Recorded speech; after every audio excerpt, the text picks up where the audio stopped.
I will never forget that day, and I remember it so vividly. It was April the 2nd, 2023. It was a Sunday, and I was back in London when I still lived there in my studio.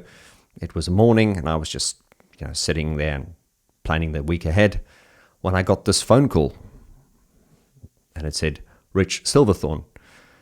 So I hadn't seen or heard from Rich Silverthorne for a long time, so I just assumed, okay, this is a pocket call. It's a mistake or something. I proceeded to answer the phone and said, hello, Mr. Silverthorne, in a very inquiring kind of what's up kind of tone. After having a brief catch-up, Richard jumped straight to the point and asked me if I fancied playing some keyboards later on that month. My initial reaction was, Richard, is this a late April Fool's joke or what? Turns out he was dead serious, and the rest is history.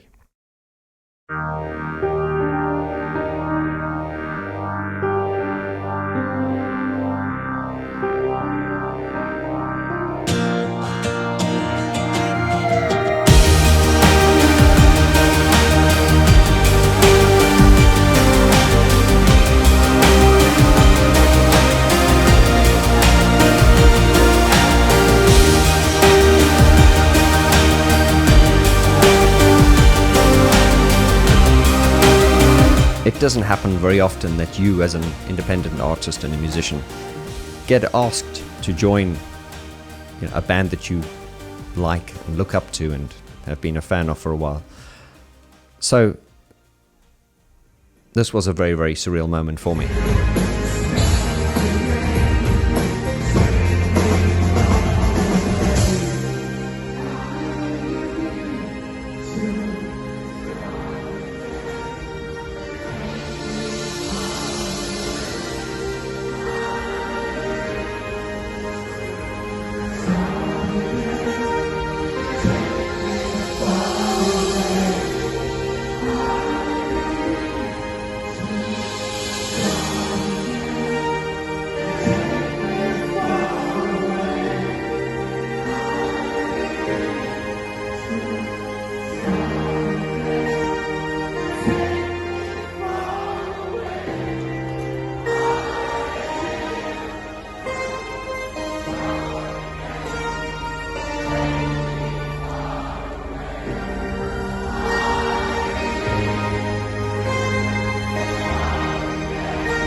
Right. Your song now. Nice. Bit faster if you want. I'd first learnt about Mesh's music back probably 2019. I had just started a YouTube channel, and it was Mark Wibrow from the Electronic Cafe who introduces me to a lot of good music. Mesh was recommended to me because, as everyone knows, I'm a huge Depeche Mode fan, electronic music fan, and bands of that genre. And when I heard Mesh the first time, I instantly liked it. The first song I heard was My Protector, and I did check them out. And my initial reaction, like a lot of people who hear Mesh for the first time, it was, why have I never heard of this? I continued to delve into their history and their back catalogue, and I really liked what I heard. I couldn't believe I'd not heard of them, and realized that although they had a hardcore following in the UK, they were massive in Europe, especially Germany. And so I essentially discovered Mesh, became a fan of theirs, and their music was on my playlist, and I'd listen to it every now and then. And then just out of the blue, probably a couple of months later, Rich Silverthorne contacted me via email and said, "Hi, I'm Rich from Mesh. I like your channel. Do you fancy, interviewing us?" And I thought, yeah, why not? Anyway, so I went down to Bristol and I did an interview with Rich and Mark, and you can see that interview series online. So fasting forward to 2023, me now being a member of the band, I decided, let me go back to Bristol and give an in-depth, behind-the-scenes look of all the members. My friends, I hope you enjoy this intimate behind-the-scenes chat with the members of Mesh.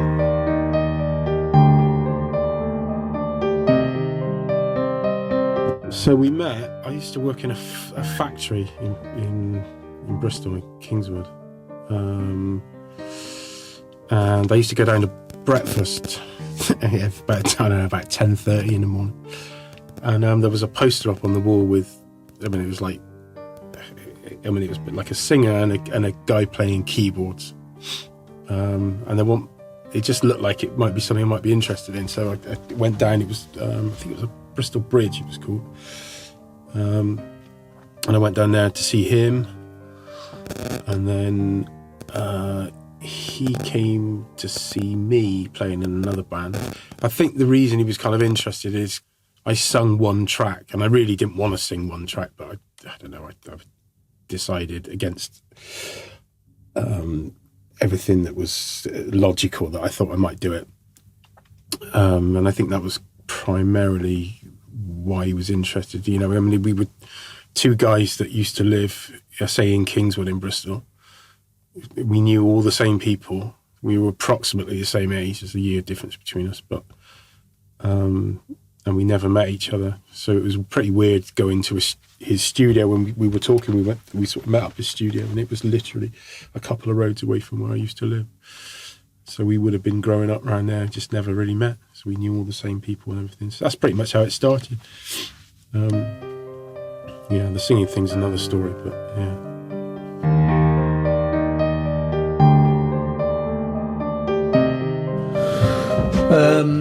How I met Mark was I was in a band. Well, I say a band. It was a duo with a friend of mine, and we were just doing kind of local gigs and just trying to kind of establish ourselves, make a bit of a name for ourselves. And I played a gig in a venue called the Bristol Bridge, which was a kind of music venue, but a very, very smallish kind of pub kind of place. And a friend of mine kind of put some posters up for me, and she worked in a kind of canteen, like an office canteen. She put the poster up, and I think Mark worked in an adjoining small company and saw this poster. And the fact that it just kind of depicted like two caricatures and one was playing a keyboard, I think he sort of, be interested to come along. So he came to the show. And then came up to me after and said, like, he really enjoyed it, and that he was in a band and they were playing the same venue the following week. So I returned the favour and went down and kind of saw them play. And Mark, even though he was the keyboard player within that band, he done one song on his own. And I was kind of blown away by the vocal. It was just such a kind of I don't know, it's almost like what I was looking for from a vocalist. It was really, really good. So I contacted him and just sort of said, look, would you be interested in, no pressure, just get together and just write some songs and see how they came out. So that's initially how we met. I was asked if I wanted to audition locally for a Bristol band I knew not much about. So I went to an audition. I used to practice in a local studio called Barking Dog in Wapley, and a guy called Aid, one of my friends, said to me one day, he ran the studio, and he said, would you like to audition for a Bristol band called Mesh? So I said, yeah, I've got some time free. So I turned up, and Mark and Rich were there. They sort of played a CD, We Collide album, and I kind of played the drums along to the tracks. And I remember, I think it was Rich asking me if I'd heard the songs before, and I said no. But because I liked Depeche Mode in the sort of 80s, 90s, I had a vibe for maybe what was needed, and it all came into place. And then I was asked if I wanted to fly out to Paris at the weekend. Well, I used to go crazy at some of the gigs I played at in Bristol with other bands, and they nicknamed me the Drum Maniac, so it stuck.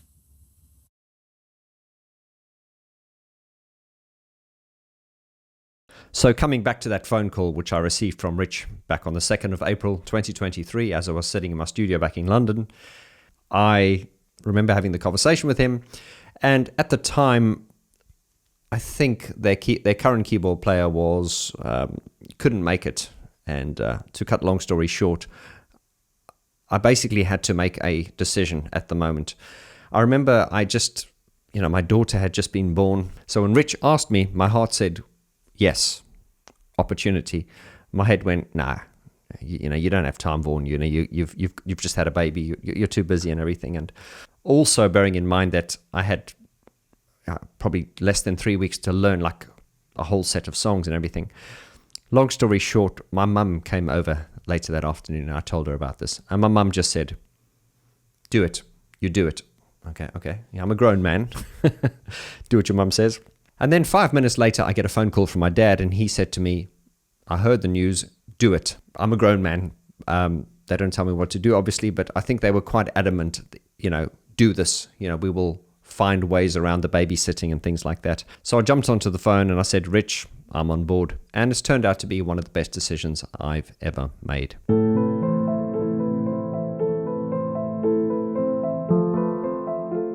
When we first got together, we didn't really have a plan. It was just kind of, we were both interested in the same things.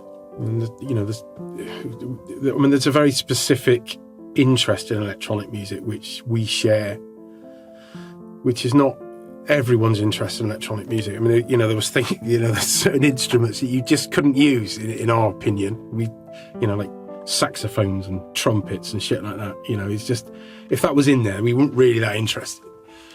So there was a few artists that kind of got ruled out because of that. But we like the same things for the same reason.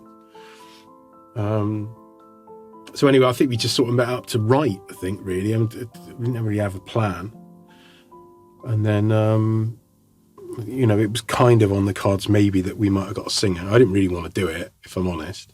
I have not really got the confidence. I haven't really got the confidence for it now, to be honest. But we did some tracks with me on it in the safety that I didn't think it would ever, we would ever have to go out and do it live. We were just making records. And then it just kind of snowballed, really. Well, that was a big thing for me. I mean, I really didn't want to do that. I always liked the Vince Clarke, moody, standing behind a keyboard. That was always me, I thought, in my head. It was a bit of a baptism by fire, really, to be honest. It took me a long time to get used to doing that. But yeah, after we done the first few shows, I'm still not comfortable with it now, but it was okay. I could tolerate it. I wasn't gonna, it wasn't causing me to go insane or anything. So I thought, well, actually, it's probably quite good for you to do it like that. So I was quite shy. I've always been very shy. So, that's changed a lot, but fundamentally, that's what I am. Introvert, I suppose, in a way. But yeah.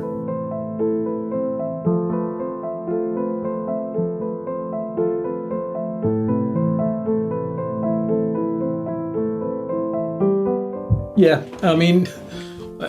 it still kind of amuses me today, really, that we didn't really meet. He lived, it was literally 2-3 streets away, and I know a lot of his friends, and he knows a lot of my friends, and there's lots of things we recall as kids growing up, and going to certain places, yet we never really crossed our paths. We never really got to meet each other until obviously we met during the band thing, and it's still kind of very, very odd that didn't happen.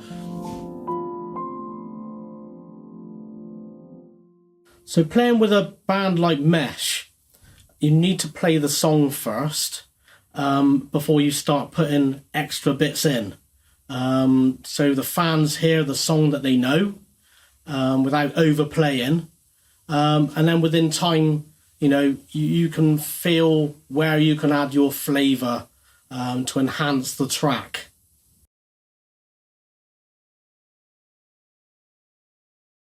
Obviously, I've been a musician for a long time, and I've done piano bars, and I've done session work in bands and stuff, and I'm an experienced musician, but I'd never gigged on this scale, so it was really to do your first gig at Plague Noir, which was probably about 8,000 people, which was quite intimidating, because we were headlining, and you know that you can do it. I have confidence in myself, but there was that moment where, just as we were setting up and, we're standing backstage just to go on as the headline act, and there was part of me thinking, oh crap. And also, just as you're kind of sound checking and you hit those keyboards and the sound goes boom and it shakes the ground, and just before you go on and you hear the the crowd and the pre-show music, and you get covered in goose flesh, and then even just looking at Mark and Rich and Sean, who've been doing it for a long time, you can see even before they go on there, they're quite nervous. Your adrenaline's pumping and you're like hugging each other and you're like, rah, let's go on there. And it's there is just nothing like it. And to experience that was, it's been like a drug, along with that. And, touring in Germany, which is amazing, is a lot of fun.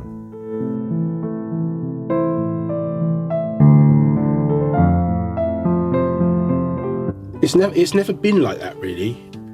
I mean, we've had a couple of moments where we thought, that was going to happen. I mean, it depends where you look at it from. I mean, to a lot of outsiders, yeah, we're doing really well. And, I always tell people, we're not amateurs. We're not starting out. We're not playing in pubs. Not that there's anything wrong with that, but, that's not what we do. But we're also not famous. We're in that middle ground, so we're successful, but we're not, mega famous, you know what I mean? So that's been a gradual thing. It's gradual. It's taken years and years and years. It's chipping away, just chipping away at bang, bang, bang, bang, bang. Another 100 people, another 100 people, another 100 people. It's been like that, and you do festivals and, that could be 10, 20,000 people. And that, again, that elevates you, but I mean, it is a very scene related thing. I think we cross over really, but the opportunities you get are still scene opportunities. They're not mainstream opportunities. I mean, the only time I would say that was different when we signed to sort of Universal, Sony, and we really thought that was, and that was a big learning curve, because just because you get a big record contract, again, it doesn't mean to say you're going to make it. Because they throw a lot of money at a lot of people, and every now and again one sticks. And, I think we were in that, again, we did really well. So yeah, sometimes you wake up and you realize, actually, this is really good. But when you're doing it, it doesn't seem that way.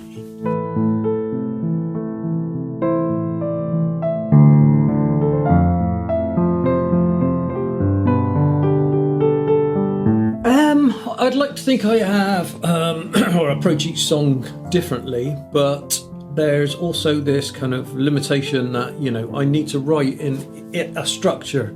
The way I present things for Mark is, I will write a song in my head, if you know what I mean. So it will have the kind of usual intro, then into a kind of verse, chorus, middle eight kind of thing. So it's got this song structure. So I think it makes it so much easier for Mark to, almost kind of feel that this is a song and this is kind of roughly how it goes. I mean, it's interesting because, sometimes he will listen to it and come up with ideas and say, this middle eight would make a better chorus than the chorus you've got. And in those early stages, it's really flexible, so I can kind of move things around, and this is how we work. But initially, I do try to write a song as in a song structure.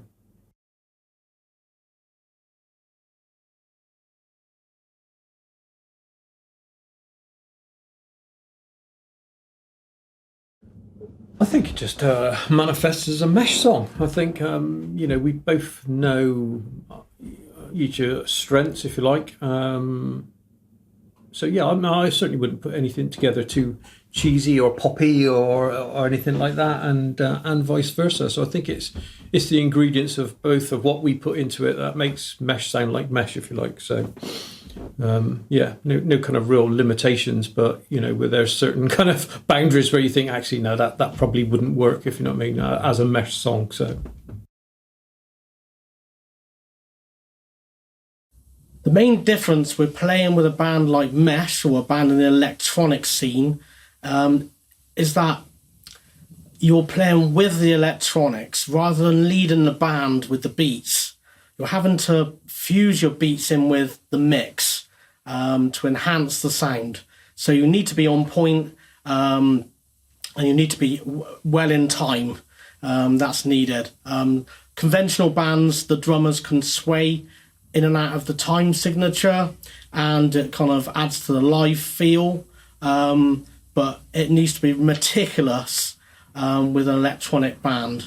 It's much more difficult to play with an electronic band with a conventional band as such. The main thing is there's no room for error. You can't make any mistakes. You need to be really focused. So sometimes on stage I might look very moody. Been told this before, and I'm actually concentrating to what I have firing through my headphones to make sure that I can put those beats in the right places. I say can't make any mistakes for this stuff. Yeah, there's less room for error with this kind of music.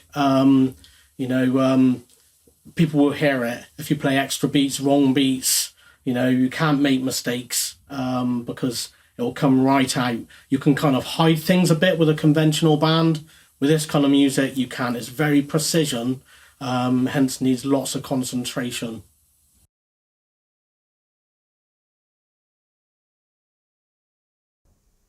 I think I'm very conscious of the fact that Mesh are fundamentally a duo. Mesh, in my mind, are at their core Mark and Rich. They are Mesh. Of course, over the many years they've been performing, they have had drummers, keyboardists sort of come and go. So as far as I'm concerned, Sean and I are part of the band, part of the live band, but Mesh, the duo, are always Mark and Rich. It's very important for me to make that distinction in my mind and to also articulate that to the Mesh fans as well. I personally think I can bring value to this band, not only with my my YouTube channel and this social media side to it, but certainly also on the musical front. But within that, I'm very conscious of the fact that, once again, there's nothing worse than when bands get ego. All the most successful bands are bands where every individual member knows their role and they're working in unison to project the music in the best way possible. And I think that's the mature and the sensible way to do it. And that's certainly the way I see it. So I did my research in listening to their music and studying a lot of their live performances. And I would listen to live performances and I would listen to, and I'd go, okay, well, here's a gap. I think I can bring something to this. I can fill the gap here either with backing vocals or with, different keyboard parts and stuff. And it's been really great because obviously I do my own music as well. And me joining Mesh, it's not a million miles away from the music I do, with the sound selections and the choices. So I think my taste is very, very much the same as theirs. And so I just think we mesh well together.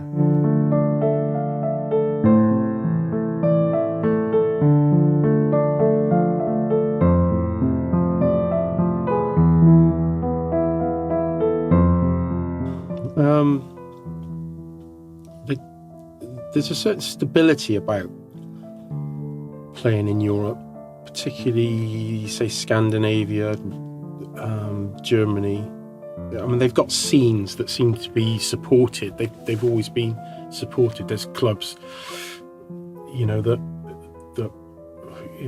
maybe 2 gigs out of the week are kind of scene-specific gigs. I mean, it's not just electronic music, or gothic music, or whatever. It might be, like thrash metal or, some kind of weird genre that wouldn't get a look in here. And I think when we started out, the press in the UK were very fickle. I think that comes from being from such a small island, I guess. But everything was very insular and very, okay, you're in this week, you're out next week, you're in this week, you're out next week.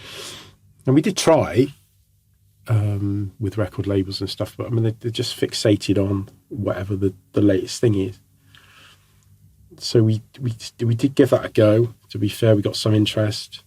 But when we sort of primarily started touring over in Scandinavia, Sweden, Norway, and then eventually Germany, You know, we found there was a scene there, and it was a good scene, and it was active, and it was like nothing that was here. There was nothing like that here. And for some reason, you know, we never really saw it, and we never saw it when we started making records, that, you know, it would be a gothic, dark scene that would embrace what we were doing.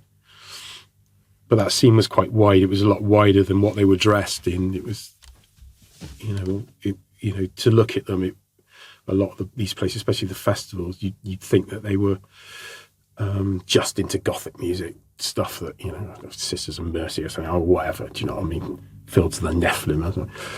But that wasn't the case. It was more of an emotional thing. It was like, I suppose the phrase is emo now, and it, you know, it's that emo sentimental.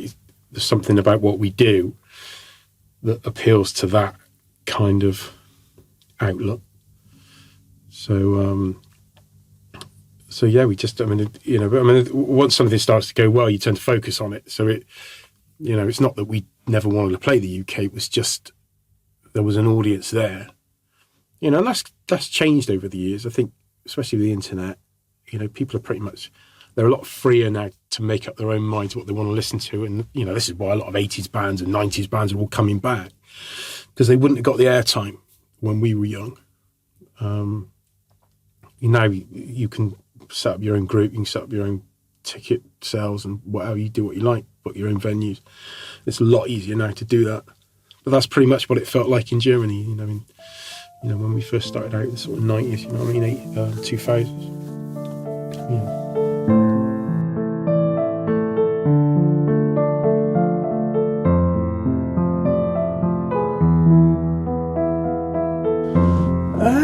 To be honest, I think from going to Europe enough times now, I think their music scene is so much more kind of wide. It encompasses all these different genres of music, and whereas I think ours is dictated in the UK by Radio 1, or was at the time, and not maybe so much now, but there was no kind of outlets to play, whereas as soon as we went to Europe, I think we felt at home, and we, you know, started to gain a good following very, very quickly.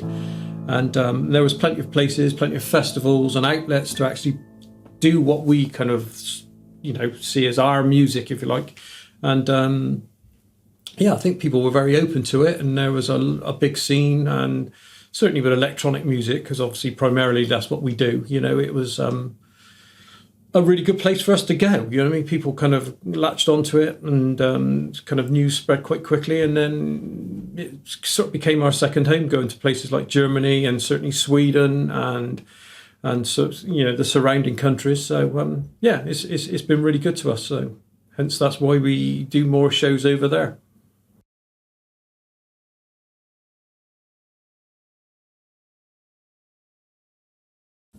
So a lot of this music is recorded with drum machine, drum programs. When I come in with a human element, I try and bring some flair.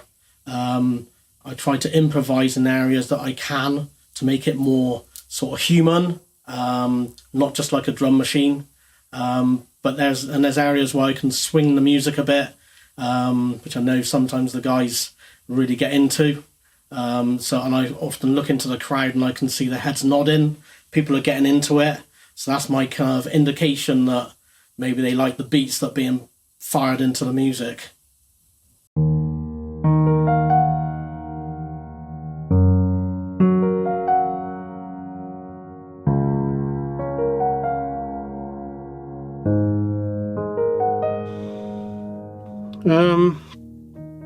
I think we don't try and chase anything that we think is expected of us. I think we write music that we like.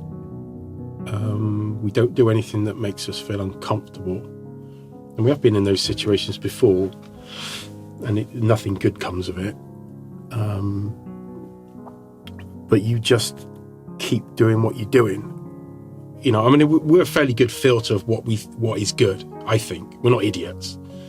And we have, well, Rich, let's say Rich has got good taste in music. I probably haven't, but we know what sounds good.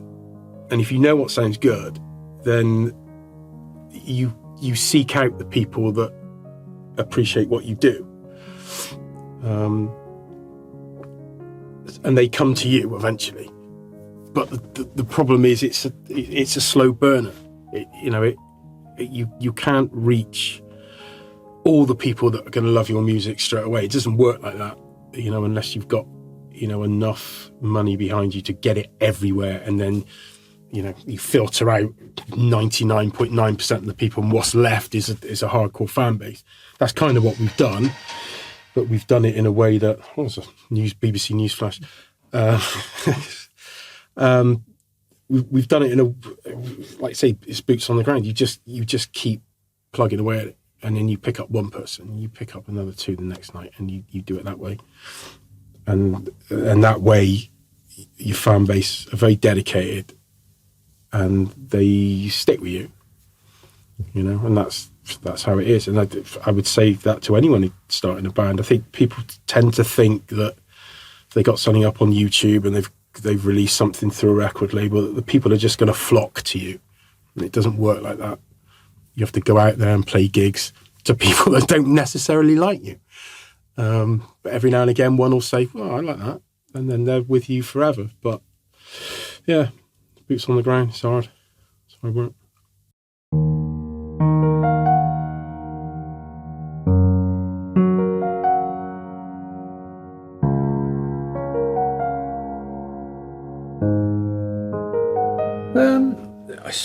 Certainly doing shows is a way to kind of spread the name, if you like, and I'd like to think when people come to see us, they walk away and think, well, that was really, really good, and it's that whole word of mouth thing. So yeah, I mean, we've done hundreds of gigs. I mean, I'd hate to think how many we've done now, but we started in Sweden, going round in a small car up and down, just doing gigs, and then it moved to Germany, and things just progressively got bigger. So yeah, we've kind of done our apprenticeship, if you like, and but I do think it's really important. Our record label, for one, is always impressed by our loyal fan base and the fact that people still buy records, and I think these are the original fans that kind of were behind us right in the beginning. They just want to buy everything we put out, and so the importance is that really, to get where we are.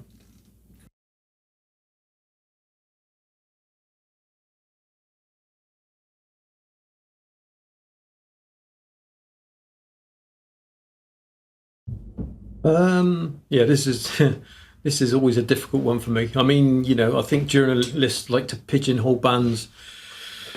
I mean, the word synth pop used to really grate on us. I mean, I don't really like it. I'd like to think we're a bit more kind of like alternative, electronic rock, if you like. It is so difficult to kind of describe, because obviously we're using electronic music and samplers and sequencers, but we also have that kind of rocky element. You know what I mean? So it's almost like writing rock songs with electronic gadgetry, and computers. So yeah, we sit somewhere between, like I said, the kind of dance, electronic, and alternative bands.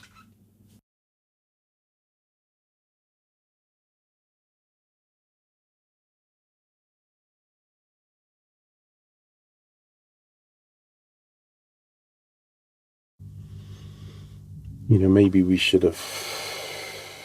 So see, this is a double-edged sword, you see, because there's a lot. We've had opportunities in the past to do things that we really didn't want to do, and we tend to kick against them because we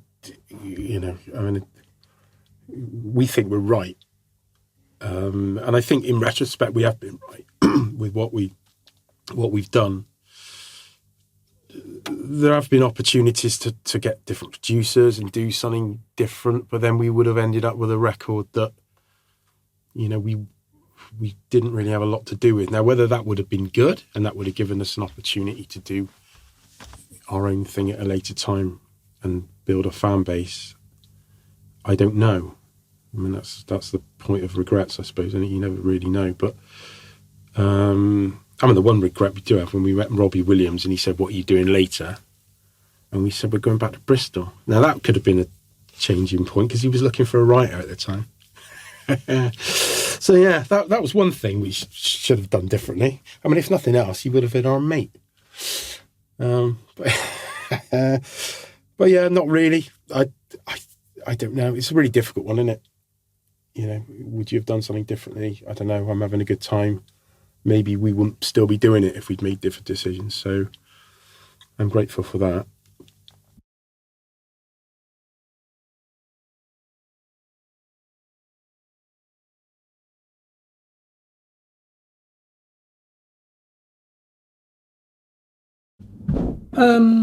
Maybe take it a little bit more serious in the beginning.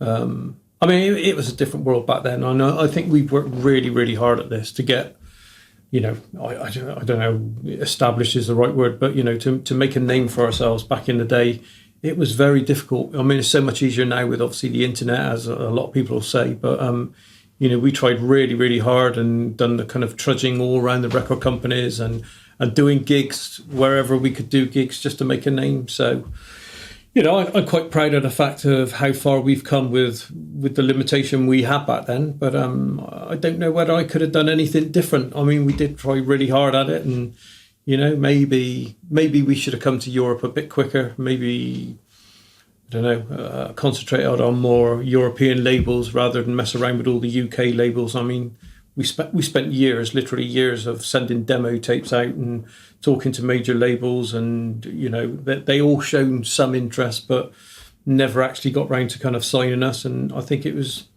based on that why we decided to do it ourselves in the beginning. So, yeah.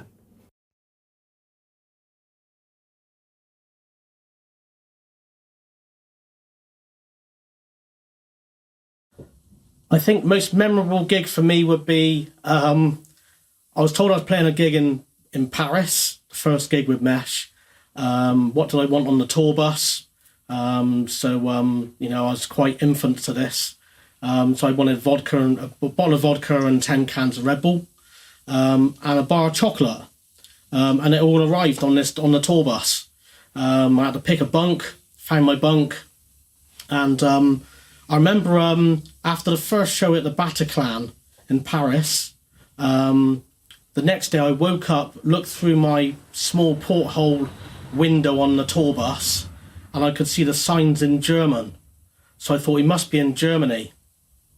Little did I know we were at the Amphi Festival in Cologne, and I walked out to sound check the drums in front of 15,000 people, and I remember sort of playing the bass drum and the audience clapping to my bass drum. It was just me and the crowd.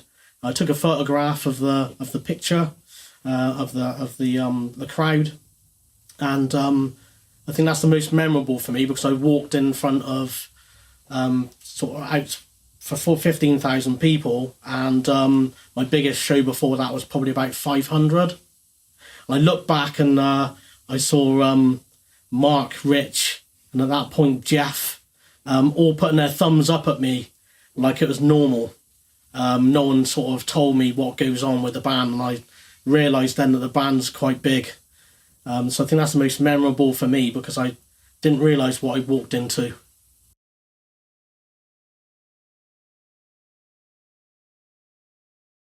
A lot of people think I'm a fan of electronic music, and that may be true, but I'm more of a fan of songwriting and good songs and stuff. And I think what these guys have is the ability to write really good emotional songs, but with the delivery of great hard-hitting electronics.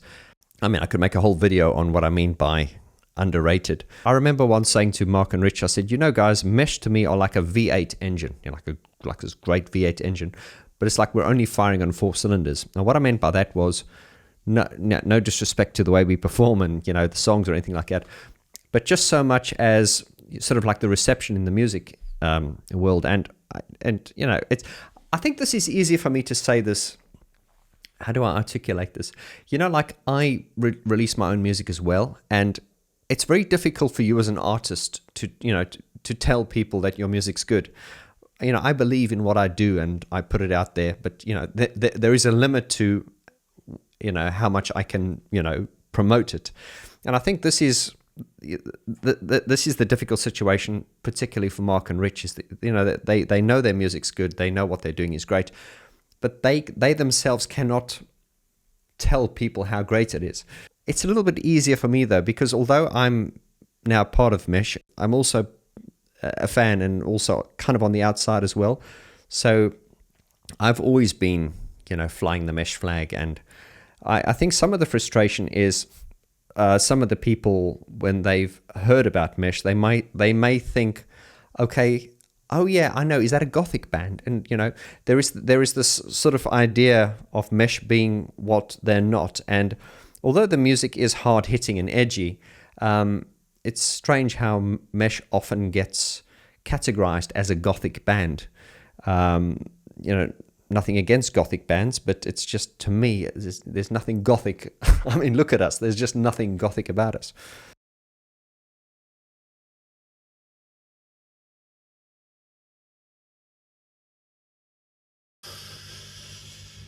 I'm trying to think of something good. I mean, I've told this story before, but I mean, we've done a couple of weird ones that I remember. And we did one in America with this guy who was promoting it, and he was off his head really, but we didn't really know at the time. I think he was on something. We don't really know what. So he did a secret gig for us. We were supposed to be playing South by Southwest in Austin, and we had a proper gig booked and everything, and that was fine. But the night before, he did some sort of weird thing. He thought secret gigs were the thing, so he did one, and one person turned up, and we played the entire show to this guy, and then we went out to dinner with him.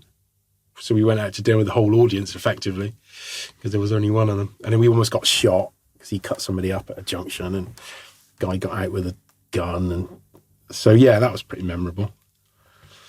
And some of the big shows like Mariluna and RV Con, place like where there's 25,000 people, those are memorable when you first do those, because you don't really know what to do, because it's not within your grasp of anything that's normal. You're just there, and there's people there, and they're fucking everywhere, and you think you're having some sort of episode or something. Do you know what I mean? And you're not, and it's real, and you don't wake up, and you've got to do it, and yeah. So those are memorable. But I've done a few of those now, so I can't really remember the first time, but I'm still slightly traumatized by those things. Yeah.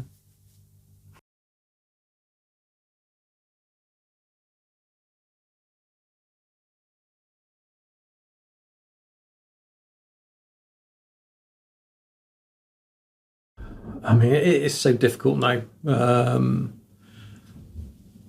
I mean, yeah, they've all got different kind of memories attached to them. Some of the small, really kind of shitty shows were quite funny and memorable, and then you kind of slowly progress, and then you end up on a big stage doing like a festival in front of thousands and thousands of people, and those become like kind of really, really memorable. I mean, it's one of those things. It's like they've all got a certain period in time, and they've all got a certain relevance to the whole kind of long journey that we've been on. So I don't think anything particularly stands out, but they've all been very, very good.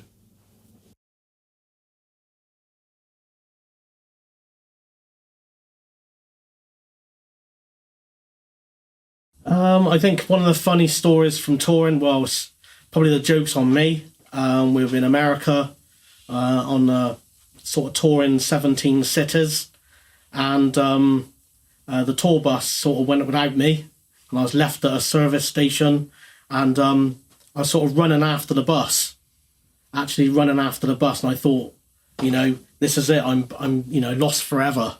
The bus is off somewhere random in America from a truck stop, and the guys were all laughing. They always sort of bring it up, we sort of left them behind. So I try not to be left behind these days, and let them know, count the seats, count the people on the bus, off the bus and back on the bus. So I was lucky I got back on the bus that day.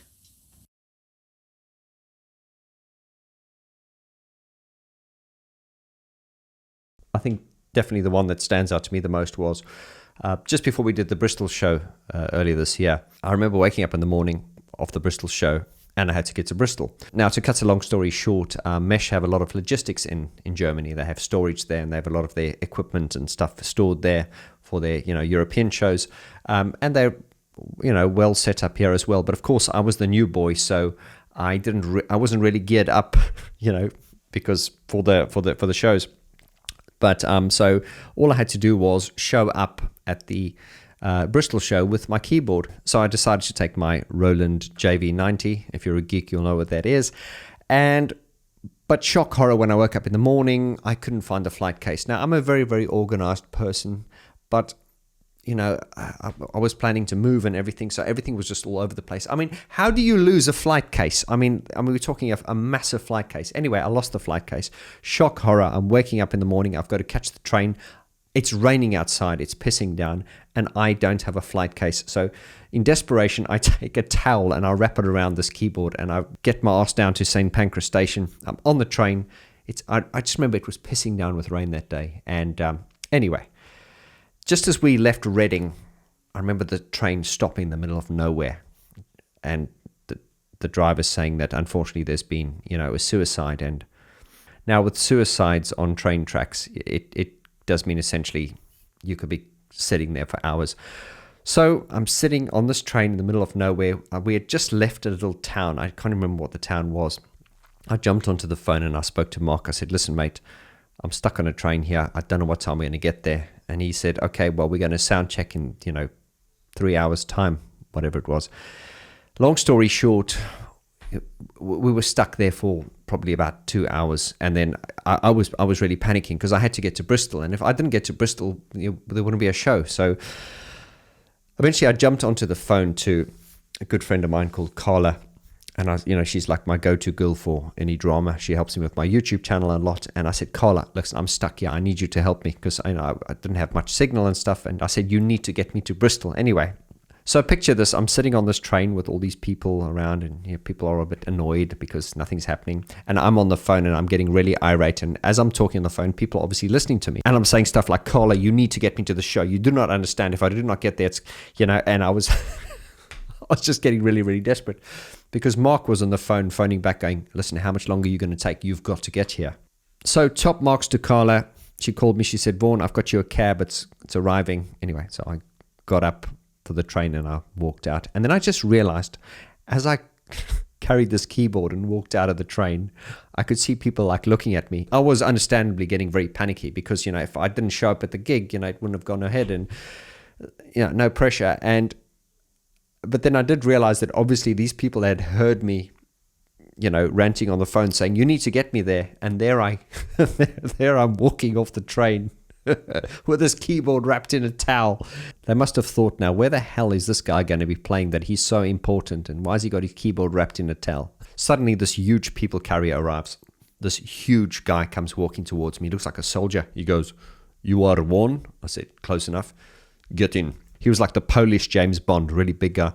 As I get into the car, he says to me, "What time do you need to get there?" I went, 2 hours ago. He goes, "You better put seatbelt on. We are going to go fast." I'm like, "Yeah." And he flew. I remember getting to the Marble Factory just as the guys were on stage about to sound check. I came running in with my keyboard, the towel. And of course, the banter was very, very harsh on me. So I rush in, put this keyboard down, trying to compose myself.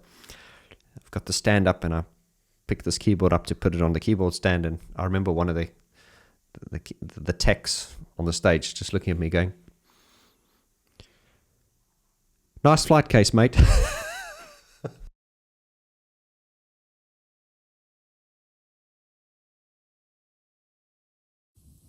So for me, when a new album, what it means to me is always the songs are great. For me, being unbiased, walking into a band I didn't know, the songs are always fantastic to listen to, and then the challenge then to put my own flavour with the songs for the live shows. That's a lot of fun for me. So that's what I'll be looking forward to next when a next album comes out. But equally so, I always enjoy playing the Mesh songs. They're such a big back catalogue of songs. So yeah, it means a lot when the new songs come out. It means a bit of experimenting between my electronic kit and my conventional acoustic kit to get some ideas together.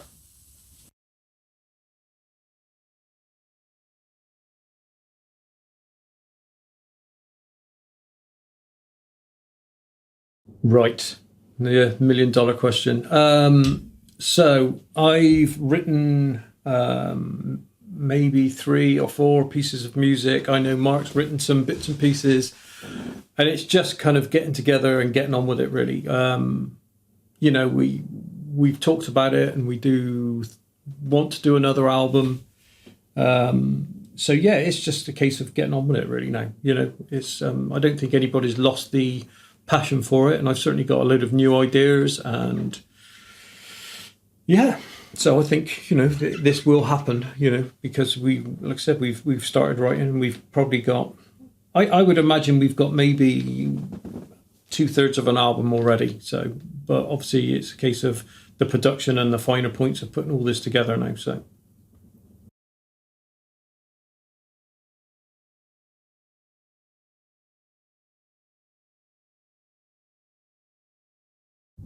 Whether it's going to be soon, I've started working on it. I've already done some stuff. And I need to concentrate on that now to get it done. So yes, it's definitely happening, whether it's soon, because these things take time. I still need to evaluate what we've got, and because some of it I did a couple of years ago. So yeah, it's just a question of getting it together. I never really know how long these things are going to take. If there's no reason why it should take ages and ages, but it's in the pipeline. So yeah, we're working on it. We've got a good environment in here to work in now, so that will speed things up. So I'm hoping that we'll get some news out at some point this year, hopefully. We won't finish anything this year. It's halfway through the year, but yeah, it's going to happen. And so, my friends, I hope you've enjoyed this intimate look behind the scenes. We have an in-depth Geek Talk series coming out soon where I visit each of the members' studios individually, and that's going to be a lot of fun. Also, Mesh are on tour. The 2024 Legacy Tour kicks off in the UK next year. We're playing Glasgow, Manchester, London, and then we're off to Amsterdam, Germany for several dates. Links in the description below. If you are a Mesh fan, we'd like to thank you for your support, and you can help us fly the flag by introducing the music to your friends and spread the word. Thanks again, lots of love, and adios.